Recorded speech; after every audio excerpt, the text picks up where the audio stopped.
Moving over now to rising tensions in Southeast Asia, Pakistan said 26 people are dead after India carried out strikes over across the border into Pakistani-administered territory. Now, this is an escalation, not unexpected. It comes just 2 weeks after the deadly attack that happened in Kashmir. Let's bring in CBS News correspondent Shanelle Kaul, who's following this story from our newsroom. Shanelle, what's the latest on these strikes? Pakistan saying that these are seen as an act of war. Yeah, that's right, Reed. These two countries now essentially on the brink of war. Those strikes into Pakistan early Wednesday morning local time were apparently in response to that terror attack that took place in Kashmir about 2 weeks ago, as you mentioned, killing 26 civilians, mostly Indian Hindu tourists. Now, we know India has blamed Pakistan for the attack, which notably, Reed, was the deadliest attack against civilians in India in about 17 years. Overnight, the Indian government retaliated. It says that its forces had struck 9 sites in Pakistan. And then this morning, Pakistani officials say the overall death toll had now risen to at least 31 people. Pakistan's prime minister described the attack as an act of war and vowed to respond. And remember, this is important to watch because these are two nuclear-armed countries.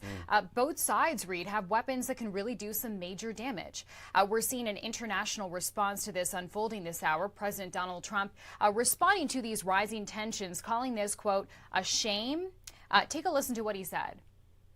No, it's a shame. We just heard about it just as we were walking in the doors of the Oval. Just heard about it. I guess people knew something was going to happen based on a little bit of the past. They've been fighting for a long time. You know, they've been fighting for many, many decades and centuries, actually, if you really think about it. No, I just hope it ends very quickly. And Secretary of State Marco Rubio also chiming in. He said on X that he was monitoring the situation closely, adding that Washington would continue to engage the Asian neighbors to reach a, quote, peaceful resolution. And, you know, Shanelle, the president mentioned and harkened back to the history between those two countries. What is he talking about there?